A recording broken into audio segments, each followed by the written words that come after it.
नमस्कार दोस्तों, मैं विशाल ठाकरे आपका अपने इस परिवार में स्वागत करता हूं और उम्मीद करता हूं कि आप सब लोग स्वस्थ होंगे, सुरक्षित होंगे। दोस्तों, आप अगर अपने इस परिवार में नए हैं या अभी तक अपने चैनल को सब्सक्राइब नहीं किया है तो कृपया करके चैनल को सब्सक्राइब कर लें और बेल आइकन प्रेस करना ना भूले आने वाले वीडियो की नोटिफिकेशन के लिए। साथ ही कहानी में लास्ट तक बने रहे और कहानी के बारे में आपकी जो भी राय है वो कमेंट करके जरूर बताएं। दोस्तों, मेरा ये चैनल अभी नया है तो मुझे आपके सहयोग की बहुत ज्यादा जरूरत है। कृपया अपना सहयोग बनाए रखें। साथ ही हम आज से एक और कंटेंट शुरू कर रहे हैं जिसमें आप मराठी फिल्मों और धारावाहिकों में काम करने वाली 2 शादियां कर चुकी 3 बच्चों की मां अलका पुनेवर को अपनी बड़ी बेटी से भी कम उम्र के आलोक पालीवाल से प्यार हुआ तो उसकी पत्नी बनने के लिए उसने अपनी ही मौत का ड्रामा रच डाला। मराठी फिल्मों और टीवी सीरियलों की जानी मानी सह अभिनेत्री अलका पुनेवर नाश्ता करते समय पति संजय पुनेवर से बोली, मेरा आज का शेड्यूल बहुत बिजी है। पहले मुझे एक स्टेज कार्यक्रम में भाग लेने के लिए नवी मुंबई के उरण जाना है। इसके बाद एक फिल्म की शूटिंग के लिए पुणे जाऊंगी। जो लोग उरण में कार्यक्रम करा रहे हैं वही थाने रेलवे स्टेशन पर एक कार भेज देंगे। कार्यक्रम खत्म होने के बाद वही कार मुझे पुणे छोड़ देगी। अलका पुनेवर की इस बात पर संजय पुनेवर और उनके दोनों बच्चों को जरा भी हैरानी नहीं हुई, क्योंकि इस तरह की बातें उनके लिए आम थीं। नाश्ता करने के बाद संजय पुनेवर पत्नी को कार से थाने रेलवे स्टेशन के पास छोड़कर अपने ऑफिस चले गए। ये 27 दिसंबर 2013 की बात है। रात करीब 10 बजे संजय पुनेवर घर लौटे तो उन्होंने अपने बच्चों प्रतीक और पीयूष से अलका के बारे में पूछा। बच्चों ने बताया कि वह अभी नहीं लौटी है। अलका को शूटिंग से लौटने में कभी देर भी हो जाया करती थी, इसलिए उन्होंने सोचा कि खाना खाने के बाद वह उससे इत्मीनान से बात करेंगे। खाना खाने के बाद उन्होंने पत्नी अलका को फोन लगाया, लेकिन उसका फोन स्विच ऑफ बता रहा था। उन्होंने कई बार नंबर मिलाया, हर बार यही बताया गया कि डायल किया गया नंबर स्विच ऑफ है। फोन नहीं मिला तो वह ये सोचकर सोने चले गए कि वह किसी खास काम में बिजी होगी, सुबह बात कर लेंगे। 28 दिसंबर 2013 की सुबह जब उनकी आंखें खुली तो उन्होंने अपने मोबाइल पर अलका का एसएमएस देखा। उनकी जान में थोड़ी जान आए। वह एसएमएस सुबह 4:30 बजे आया था, मगर उस एसएमएस में अलका ने यह नहीं लिखा था कि वह कहां है और घर कब लौटेगी। उसने बेटे प्रतीक को लिखा था कि वह अपना बायोडेटा फला कंपनी को मेल कर दे। अलका और संजय के जुड़वा बेटे प्रतीक और पीयूष थे, जो अब 19-19 साल के हो चुके हैं। प्रतीक इंजीनियरिंग कर रहा था और पीयूष मैनेजमेंट। एसएमएस पढ़ने के बाद संजय ने अलका को फोन किया, लेकिन इस बार भी उसके फोन ने स्विच ऑफ बताया। धीरे धीरे अलका को घर से गए 36 घंटे बीत चुके थे। इस बीच उसके बारे में पता नहीं चला कि वह कहाँ है, क्या कर रही है, कब लौटेगी। उसे लेकर संजय पुनेवर और उनके दोनों बेटे परेशान थे। संजय को अलका से शादी किए 22 साल हो चुके थे। इन 22 सालों में ऐसा पहली बार हुआ था कि आउटडोर शूटिंग पर जाने के दौरान उसका मोबाइल फोन बंद हुआ था। संजय का धैर्य जवाब दे चुका था। किसी अनहोनी की आशंका को देखते हुए वह बच्चों के साथ पत्नी को ढूंढने के लिए निकल पड़े। उन्होंने उसके सभी दोस्तों को फोन करके उसके बारे में पूछा, नाते रिश्तेदारों के यहाँ भी फोन किया, लेकिन कहीं से भी उसके बारे में कोई खबर नहीं मिली। थकहार कर वह थाना कोपरी पहुंचे और थाना प्रभारी मीरा वनसोडे को पत्नी के गायब होने की सूचना दी तो थाना प्रभारी ने अलका पुनेवर की गुमशुदगी दर्ज कर ली। मामला एक प्रतिष्ठित परिवार और फिल्म अभिनेत्री की गुमशुदगी का था, इसलिए थाना प्रभारी ने अलका पुनेवर के गायब होने की जानकारी पुलिस आयुक्त के पी रघुवंशी, पुलिस उपायुक्त बालासाहेब पाटिल के साथ पुलिस कंट्रोल रूम को भी देकर खुद अपने स्तर से उसकी तलाश भी करने लगी। गुमशुदगी दर्ज कराकर संजय अभी घर लौटे ही थे कि उनके साले अमित मिश्रा का फोन आया कि मुंबई से पुणे जाने वाली रोड पर गहरी खाई में एक कार गिरी मिली है, जिसे खापोली पुलिस ने अपने कब्जे में ले लिया है। उस कार के अंदर से अलका के कुछ कागजात बरामद हुए हैं। मैं खापोली थाने के लिए निकल रहा हूं, आप भी वहां जल्दी से पहुंचे। खाई में कार गिरने की जानकारी थाना कोपरी के थाना प्रभारी को भी मिल चुकी थी। संजय पुनेवर उस जगह के लिए निकल पड़े जहां खाई में कार गिरे होने की जानकारी मिली थी। उनके और उनके साले अमित मिश्रा के वहां पहुंचने से पहले कोपरी थाने की पुलिस वहां पहुंच चुकी थी। कार देखने के बाद संजय ने पुलिस को बताया कि यह कार अलका की नहीं है।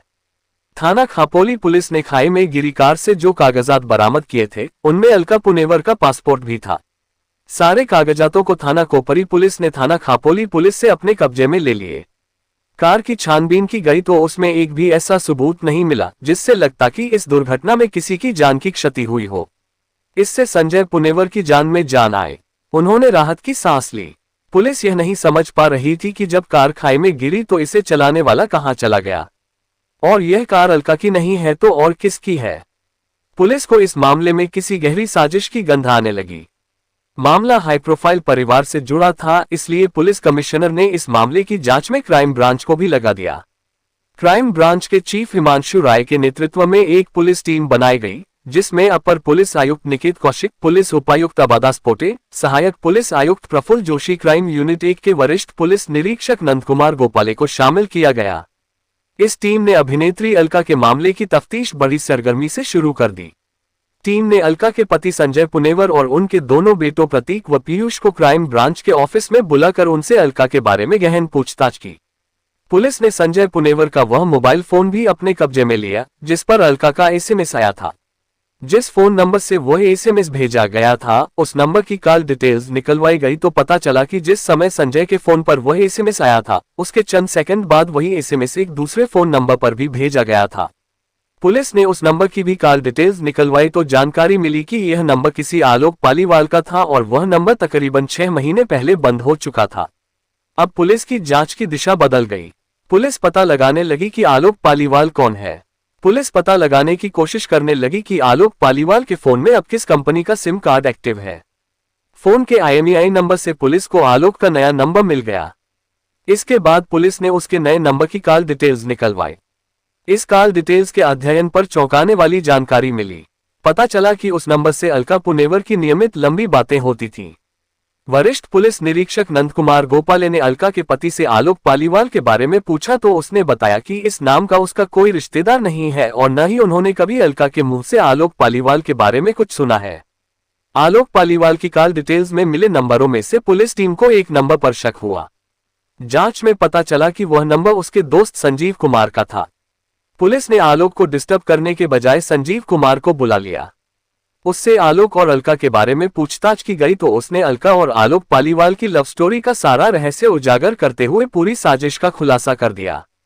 संजीव की निशानदेही पर crime branch police Chennai police के सहयोग से 4 फरवरी 2014 को अलका पुनेवर और आलोक पालीवाल को चेन्नई के एक 5 स्टार होटल से हिरासत में लेकर पूछताछ के लिए मुंबई ले आए। पुलिस अनुमान लगा रही थी कि अलका किसी साजिश का शिकार हुई है, लेकिन अलका से की गई पूछताछ में जो जानकारी मिली उसके अनुसार खापोली थाना के अंतर्गत खाई में जो कार गिरी थी वह एक साजिश के तहत गिराई गई थी। इस साजिश के पीछे के इरादे का पता चलने पर सभी दंग रह गए।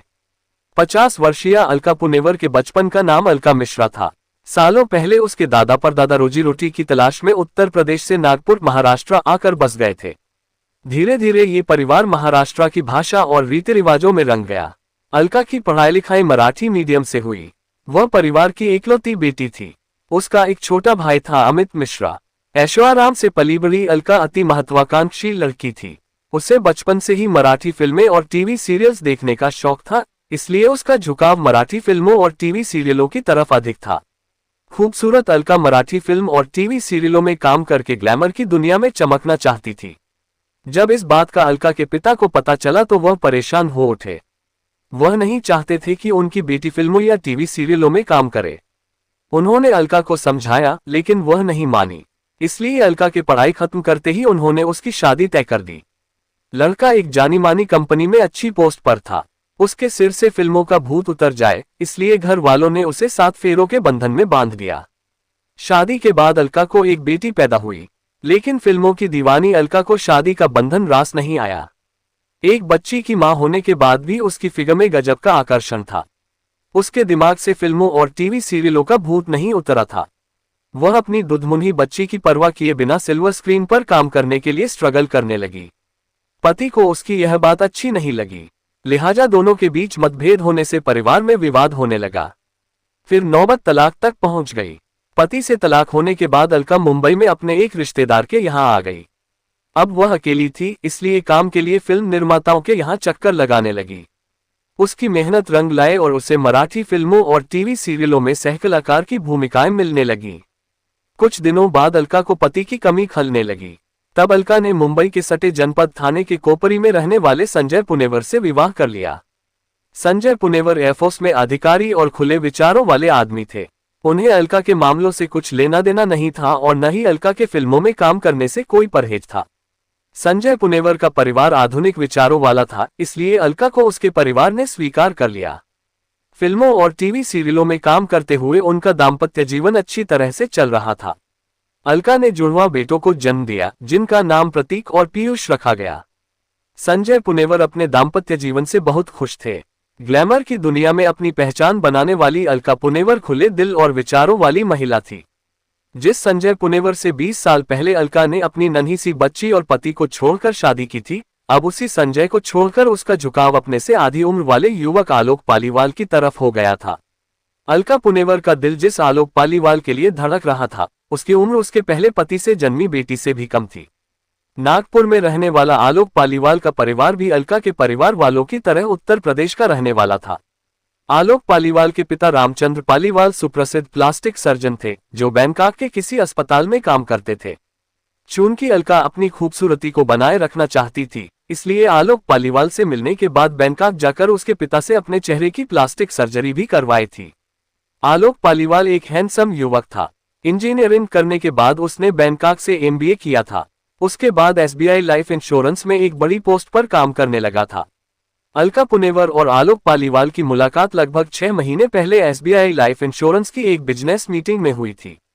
उस मीटिंग में अलका पुनेवर एक गेस्ट के रूप में आई थी। उसी दौरान अलका को पता चला था कि आलोक का परिवार भी मूल रूप से उत्तर प्रदेश का रहने वाला था। इस मुलाकात के बाद उनके बीच होने वाली मुलाकातों ने उन्हें प्यार के मुकाम तक पहुंचा दिया था। आलोक पालीवाल भी अपनी उम्र से 25 साल बड़ी अलका पुनेवर के प्यार में दीवाना हो गया था। दोनों ने शादी करने का फैसला कर लिया। आलोक पालीवाल ने जब अलका से शादी करने की बात घर वालों से कही तो घर वाले उसकी पसंद पर चौंके, क्योंकि पहली बात तो ये थी कि अलका उससे उम्र में लगभग 2 गुनी थी। इसके अलावा ये भी पता चला था कि अलका की 2 शादियां पहले भी हो चुकी थीं। पहले पति से उसकी एक 24 साल की बेटी थी। दूसरे पति संजय पुनेवर से 19-19 साल के 2 बेटे थे। अमित ने तय कर लिया था कि कुछ भी हो जाए, वह अलका से जुदा नहीं होगा। फिल्म और टीवी सीरियलों की लिखी गई स्क्रिप्ट पर काम करने वाली अलका पुनेवर ने आलोक के साथ रहने के लिए उसके साथ मिलकर एक रहस्यमय स्क्रिप्ट लिख डाली। उस स्क्रिप्ट में अलका पुनेवर और आलोक पालीवाल ने अपने एक दोस्त संजीव कुमार को भी शामिल कर लिया। संजीव कुमार और आलोक पालीवाल बचपन के दोस्त थे। स्कूल और कॉलेज की पढ़ाई भी दोनों ने साथ साथ की थी। आलोक की नौकरी बंगलुरु स्थित SBI लाइफ इंश्योरेंस में लगी तो संजीव कुमार एयरटेल कंपनी में नौकरी पर लग गया। उसकी पोस्टिंग मुंबई में थी। अपनी लिखी गई स्क्रिप्ट के अनुसार आलोक पालीवाल, संजीव कुमार और अलका पुनेवर ने घटना से 5 दिनों पहले 22 दिसंबर 2013 को 28,000 रुपये में एक पुरानी कार खरीदी। योजनानुसार 27 दिसंबर 2013 को अलका अपने पति संजय पुनेवर और बच्चों से शूटिंग पर जाने के लिए कहकर घर से निकली।